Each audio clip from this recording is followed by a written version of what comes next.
Hello, and welcome back to Talk About It in English. I am Sarah. And I am Mark. Welcome back, everyone. Today we are talking about something that makes almost everyone nervous. It makes me nervous, and English is my first language. We are talking about returning items to a store. Oh, yes. That moment when you walk back into a shop, holding a bag, and you have to tell the person behind the counter that something is wrong. It is one of the most stressful situations for our learners. Exactly. Buying things is easy. You just smile, you point, you pay money, and you say thank you. Everyone is happy. But when you need to return something, the energy changes. You are bringing a problem to them. And I think for learners, the fear is that they will sound rude.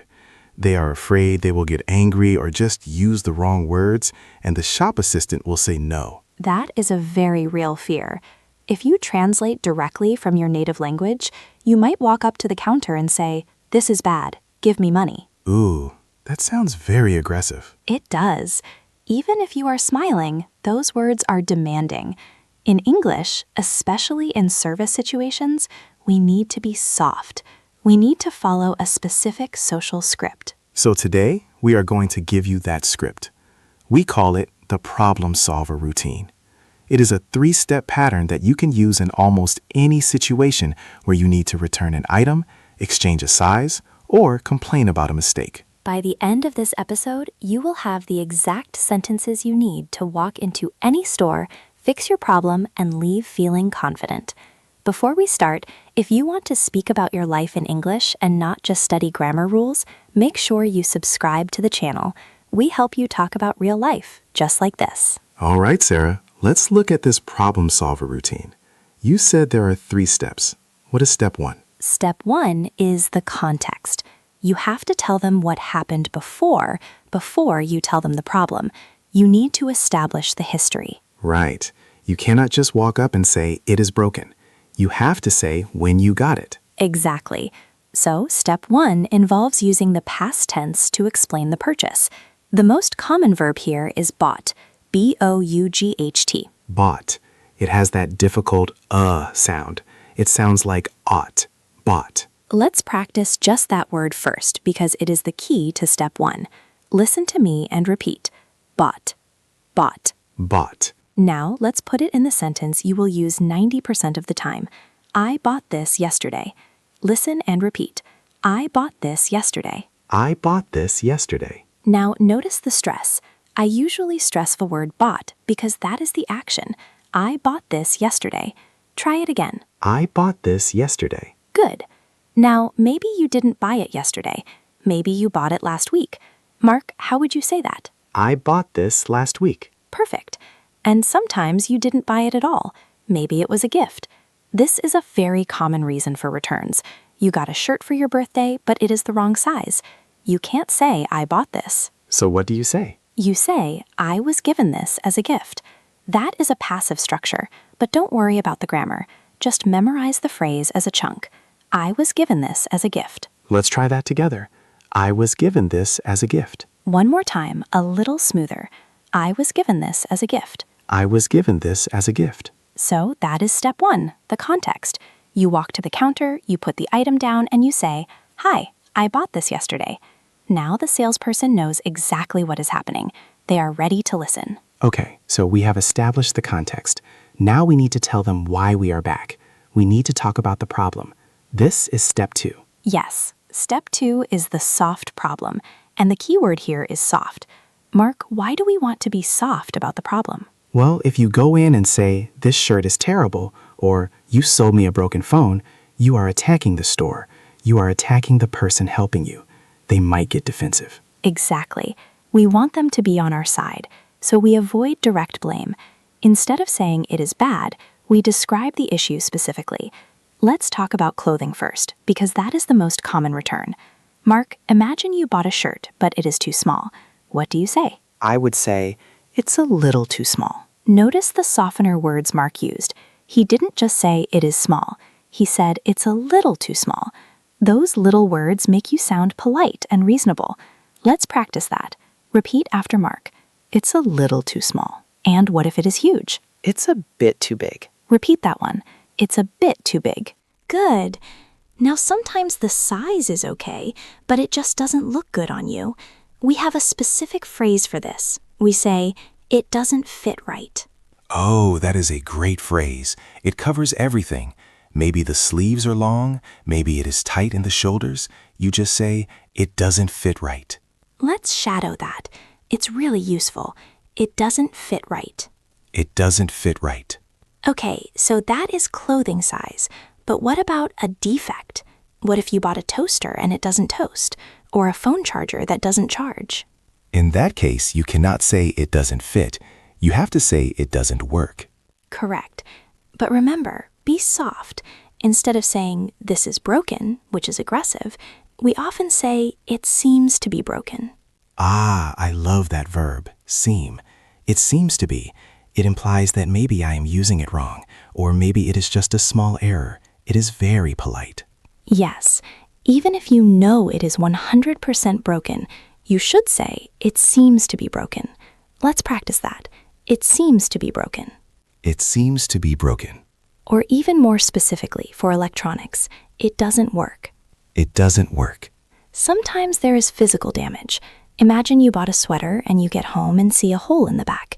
You walk back to the store, you say, Step 1, hi, I bought this yesterday. Then Step 2, but there is a hole in it. But there is a hole in it. Or there is a tear in it. Yes, a tear means a rip, T-E-A-R. Let's practice both. There is a hole in it. There is a hole in it. There is a tear in it. There is a tear in it. And sometimes, Mark, there's nothing wrong with the item. Sometimes you just changed your mind. That happens to me all the time. I buy something, I go home, I look at my bank account, and I think, oh no. In that case, can you lie? Can you say it is broken? No, you shouldn't lie. You should just be honest. The phrase we use is, I changed my mind. This is a perfectly acceptable reason to return things in many English-speaking countries, especially big stores. I just changed my mind. Let's keep that in our pocket. Repeat it. I just changed my mind. I just changed my mind. Okay, so we have Step 1, the context. I bought this yesterday. We have Step 2, the soft problem. It's a little too small. Now we need Step 3. This is the most important part. Step 3 is the solution. This is where you ask for what you want. And again, learners often make a mistake here. They say, I want a new one, or give me my money. And we want to avoid the imperative. We want to avoid commands. We want to use our magic modal verbs. The best one here is could. Could, not can. Can is okay, but could is better. Could is slightly more formal and polite. It separates you from the request. It makes it sound like you are asking for a favor, even if it is your right as a customer. So if I want to give the item back and get my money, what do I say? You say, could I get a refund? Refund, R-E-F-U-N-D, refund. Yes, a refund means the money goes back to your card or into your hand. Let's practice the whole sentence. Listen to the rhythm. Could I get a refund? It flows together. Could I get a refund? Could I get a refund? Try it again. Focus on the link between could and I. Could I? Could I? Could I get a refund? Perfect. Now what if you don't want the money back? You just want the same shirt but in a bigger size. That is not a refund. That is an exchange. Exchange. So the sentence would be, could I exchange it? Yes. Could I exchange it? And usually we add what we want to exchange it for. Could I exchange it for a larger size? Could I exchange it for a larger size? Or if it was broken and you want a working one, could I exchange it for a new one? Could I exchange it for a new one? Let's practice that specifically. Could I exchange it for a new one? Could I exchange it for a new one? Excellent. So now we have our three components, the context, the soft problem, and the solution. Let's put them all together into a full routine. Mark, I am going to give you a scenario. You are the customer, I am the shop assistant. Okay, I am ready. Scenario 1. You bought a pair of jeans yesterday. You tried them on at home and they are too tight. You want a bigger size. So walk us through the 3 steps. Okay, step 1, context. Hi, I bought these jeans yesterday. Step 2, problem, but they are a little too tight. Step 3, solution. Could I exchange them for a bigger size? That was perfect. Now let's make it sound like real life. In real life, we connect these sentences with little joining words. We usually use but or unfortunately to introduce the problem, and we use so to introduce the solution. Okay, let me try again with the connecting words. Hi, I bought these jeans yesterday. Unfortunately, they are a little too tight, so could I exchange them for a bigger size? That was beautiful. Listeners, did you hear how natural that sounded? It flows. I bought this, but it's tight, so could I exchange it? It's a logical story. It feels much better than just staring at the person and saying, "Small, change please." Much better. Now, let's do a simulation with the listeners. I want you, listening right now, to speak out loud. I know it might feel silly if you are on the bus or walking the dog, but moving your mouth is the only way to build muscle memory. I will be the shop assistant. I will say hello. You will reply with the full 3-step routine. What is their scenario, Sarah? Here is your scenario. You bought a blender, a machine for making smoothies, last week. You turned it on and it doesn't work. You want your money back. You want a refund. Okay. Context, bought last week. Problem, doesn't work. Solution, refund. Get ready. Hi there. How can I help you today?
Let's do a quick cafe simulation. Listeners, you are at a restaurant. You ordered a steak, medium rare. It arrives. It is burnt. It is very well done. You need to speak to the waiter. Context. I ordered medium rare. Problem. It is well done. Solution. New one. Excuse me, is everything okay with your meal? That was a tough one. Mark, how would you handle that diplomatically? I would say, excuse me, I ordered this medium rare, but it seems to be well done. Could I get a new one? Very polite, very clear. The waiter will almost certainly say yes. You know, Sarah, the common theme here is confidence. The structure gives you confidence. When you know you are going to say context, then problem, then solution, you don't panic. That is exactly right. Anxiety comes from not knowing what to say next. If you memorize this map, context, problem, solution, you always know where you are going. You don't have to search for words while the person is staring at you. And practicing this at home is key. Don't wait until you have a broken toaster to practice these sentences. That brings us to your homework for today. We always want you to take action. I want you to go to your closet or your kitchen. Find 3 things. Maybe a shirt, a blender, and a book. Pick them up. Hold them in your hand. And pretend you are returning them. Invent a reason. The shirt is too pink, the blender smells like smoke, the book has missing pages. Speak the 3 steps out loud. Practice the transitions. I bought this, but it's pink, so could I exchange it? Do this 5 times. If you do this, the next time you are in a real shop and you have a real problem, the words will just come out. You won't even have to think. And that is the goal. Natural, automatic English. Before we go, I want to address one final hesitation students have. They worry that even if they say everything perfectly, the shop assistant will get angry. I have worked in retail, Sarah, and let me tell you, shop assistants prefer customers who are clear and polite. If you come in screaming, we hate it. If you come in mumbling and we can't understand you, it's frustrating. But if you come in and use the problem solver routine, you are an easy customer. You are making their job easier by being clear. So don't think of it as a confrontation. Think of it as a cooperation. You are helping them help you. That's a great way to look at it. Let's do a final rapid-fire review of the key phrases we learned today. I'll say the function, you say the phrase. Mark, you help them out. Ready. Establish context. I bought this yesterday. Soften the problem, size. It's a little too small. Soften the problem, function. It doesn't seem to work. Ask for money back. Could I get a refund? Ask for a swap. Could I exchange it? Ask specifically for a new item. Could I exchange it for a new one? Apologize for lost receipt. I'm afraid I lost the receipt. Ask to check the system. Is there any way you can check on the computer? Excellent. You have the tools. Now you just need the practice. We hope this video helps you feel a little less sweaty the next time you walk into a store with a return bag. If you found this useful, please hit the like button so we know to make more practical videos like this one. And if you have a story about a time you tried to return something in English and it went wrong or went right, tell us in the comments. We love reading your stories. Yes, share your shopping horror stories with us. We have all been there. Remember, your English is getting better every day. Don't be afraid to speak up, even when there is a problem. You have the words now. Thanks for watching. Talk about it in English. See you next time. Bye for now.